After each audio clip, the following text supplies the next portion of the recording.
الحمد لله نحمده ونستعينه ونستغفره ونؤمن به ونتوكل عليه ونعوذ بالله من شرور أنفسنا ومن سيئات أعمالنا من يهده الله فلا مضل له ومن يضلل فلا هادي له ونشهد أن لا إله إلا الله وحده لا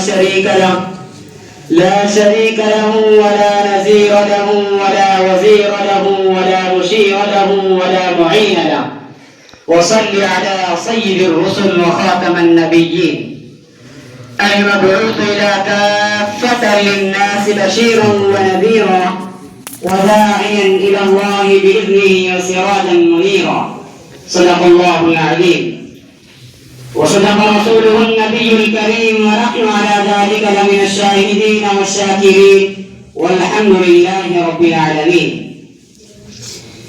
اس میں نہیں کلام کے دیوبند کا وجود، اس میں نہیں کلام کے دیوبند کا وجود، ہندوستان کے سر پہ ہے احسان مصطفیٰ. تا حشر اس میں رحمت پروردگار ہو پیدا کیے جس نے فدایان مصطفیٰ. اور گونجے گا چاروں طرف نانوتوی کا نام، اور گونجے گا چاروں طرف نانوتوی کا نام، مانتا ہے جس نے بادہ عرفان مصطفیٰ.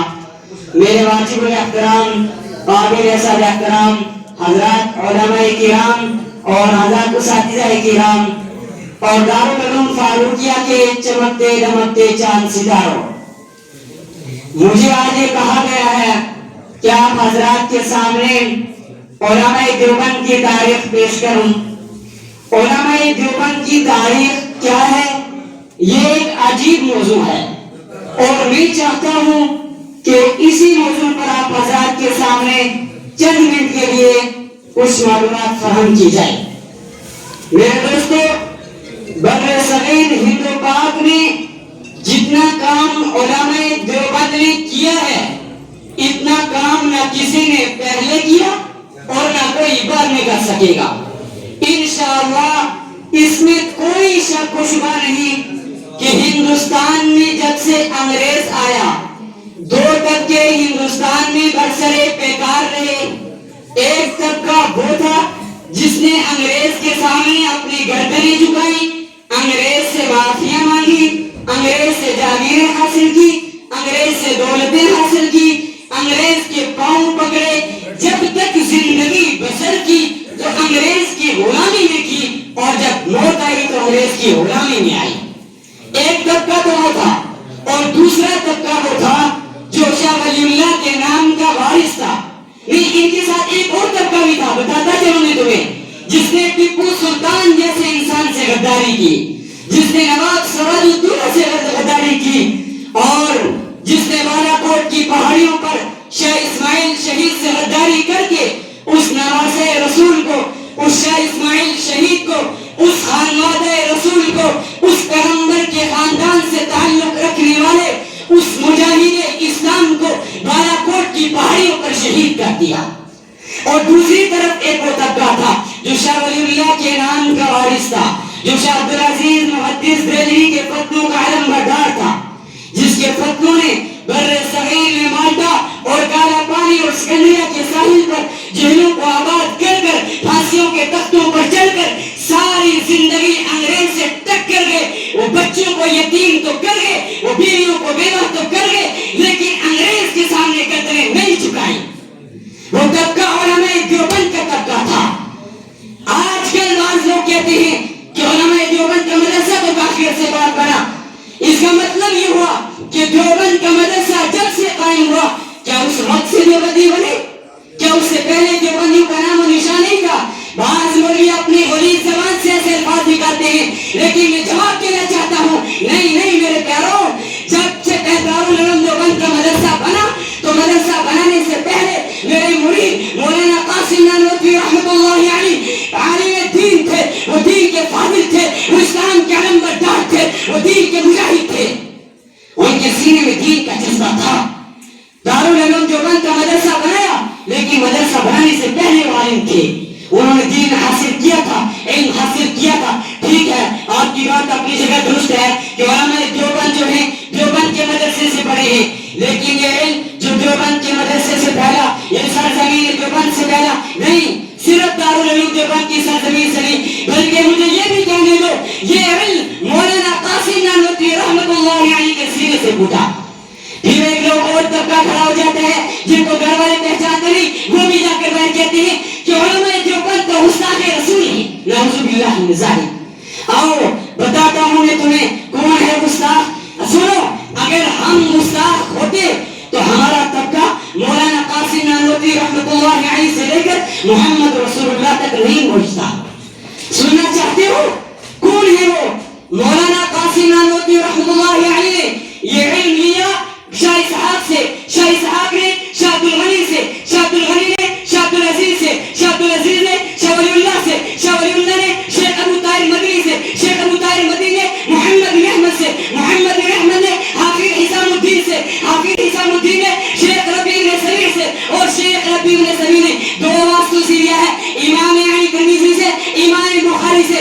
امام بخاری نے حضرت احمد سے، حضرت احمد نے عبداللہ بن مبارک سے، عبداللہ بن مبارک نے امام ابو حنیفہ سے، اور امام ابو حنیفہ نے انس بن مالک سے، انس بن مالک نے محمد رسول اللہ صلی اللہ علیہ وسلم سے۔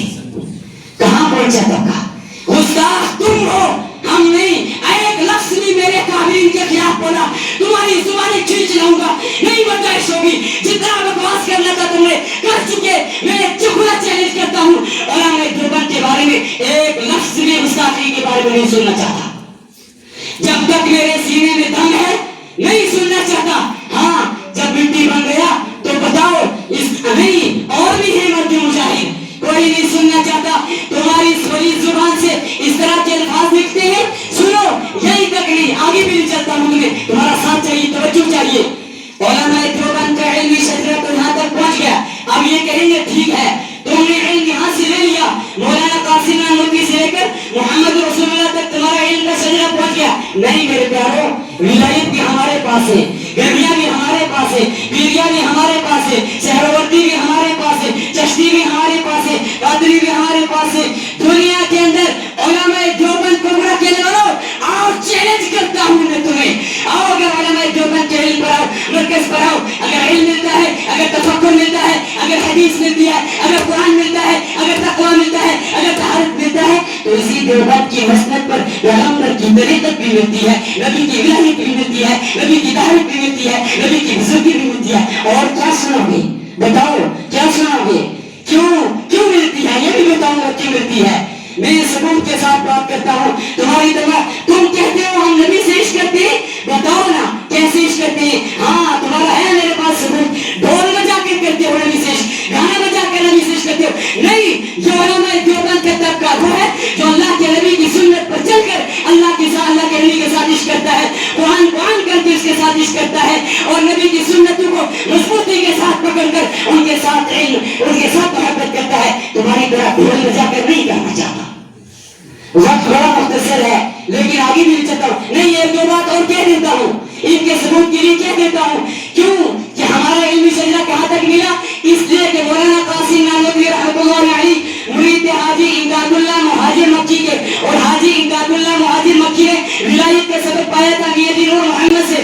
میاں جی نور محمد نے شیخ عبد الباری سے، شیخ عبد الباری نے شیخ عبد الہادی سے، شیخ عبد الہادی نے شیخ عبد الحق سے، شیخ عبد الحق نے شیخ عبد القدوس سے، شیخ عبد القدوس نے خواجہ جلال الدین سے، خواجہ جلال الدین نے خواجہ نظام الدین سے، خواجہ نظام الدین نے خواجہ علاء الدین سے، خواجہ علاء الدین نے حضرت بابا فرید الدین جان شکر سے۔ یہی نہیں، چلو آگے بھی بتاتا ہوں، شیخ محمد احمد سے، شیخ محمد بن احمد نے سلطانی عمیر سے، سلطانی عمیر نے فضیل بن عیاض سے، فضیل بن عیاض نے حضرت حسن بصری سے، اور حضرت حسن بصری نے امام ابو حنیفہ سے، حضرت حسن بصری نے علی مرتضیٰ سے، علی مرتضیٰ نے محمد رسول اللہ صلی اللہ علیہ وسلم سے۔